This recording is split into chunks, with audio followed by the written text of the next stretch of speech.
The question we are asking today is this: why is Africa still poor in spite of its vast, rich resources and potential? Africa is a continent blessed with breathtaking landscapes, rich cultures, and some of the most valuable natural resources on earth. It is home to over 1.4 billion people as of 2025 and holds 30% of the world's mineral wealth. Yet, millions live in extreme poverty. Why is this so?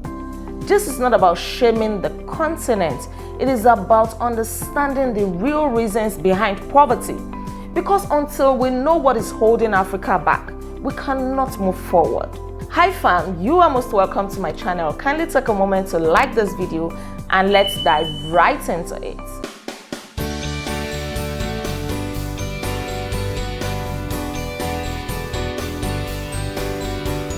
Number one, the numbers don't lie. Over 400 million Africans live on less than $1.90 a day. That is almost 1 in 3 people. In sub-Saharan Africa, for example, nearly half of all the children there suffer from malnutrition. Their physical growth is stunted, but even worse, their future potential is being cut short. Also, take South Sudan, for example. It is rich in oil, yet it remains Africa's poorest country, with a GDP per capita of just $448. Why? Because decades of war, poor infrastructure, and instability have blocked any chance at economic progress. Imagine owning a large piece of land with diamonds buried underneath, but you can't dig because there is no shovel, no peace, and no plan. That is what poverty in resource-rich Africa often looks like. Number two, economic instability and inequality. Many African economies are fragile and overly dependent on 1 or 2 exports. When global prices crash, like oil or cocoa, it throws many African countries into crisis. Now, add to that high unemployment rate, especially among youth, and you've got a recipe for unrest. In Nigeria, for example, millions of young graduates roam the streets without jobs. Even those that seem to have jobs are not satisfied with the kind of jobs that they are doing. They're just working from hand to mouth just to be able to hold on to something. And when growth happens, the benefits rarely reach the masses. The wealth gap continues to grow and millions remain excluded from the system. Number three, conflict and corruption continue to plague African countries. Civil wars, ethnic clashes, and weak governments continue to destabilize Africa. Countries like Sierra Leone, which suffered a brutal civil war, are still recovering decades later. Fragile institutions, bribery and corruption, power struggles often divert funds away from development and into private pockets. Many African countries are ruled by thieves. In 2022 alone, Africa lost over $587 billion to illicit financial flows, money that could have built schools, hospitals, and roads. Just imagine donating money for a water project, only to find out that a corrupt official used it to buy luxury cars. This is real. It is happening.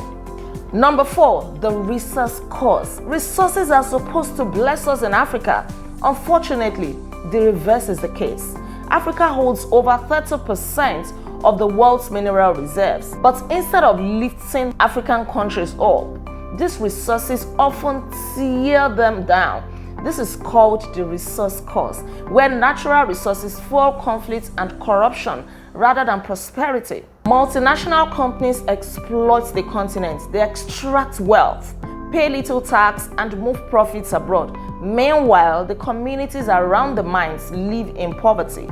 The Democratic Republic of Congo, for example, supplies over 70% of the world's cobalt used in your smartphone batteries, yet miners earn less than $2 a day. Number five, broken education, health, and infrastructural systems. Many African countries suffer from weak systems. Schools are overcrowded or underfunded. Hospitals lack basic supplies. Roads are unpaved. Electricity is unreliable. In some rural parts of Africa, students walk like 5 kilometers to school only to sit under trees and share textbooks. No electricity, no internet, just hope. If you can't educate your population, you can't grow your economy. If you can't provide healthcare, you cannot protect your future. Imagine. Number 6, climate change and global shocks. Africa contributes the least to global emissions but suffers the most from climate change. Droughts, floods, and erratic seasons threaten food security for millions of people. Add to that COVID-19, global inflation, and political tensions, and you have an even harder climb out of poverty. In East Africa, farmers are watching crops fail year after year. What used to feed a family of 5 now feeds only 1. It is a slow-moving disaster. Number 7, debt, dependency, and global systems. Many African countries spend more on debt repayment than on education and healthcare. These debts, which are often borrowed during crisis, lock countries into long-term poverty. Then there is unfair trade. Africa exports raw materials and imports finished goods at a loss. The game has been rigged. It is so hard to build wealth when you are always playing catch-up. But wait a minute, there is hope. Yeah, there is always light at the end of the tunnel.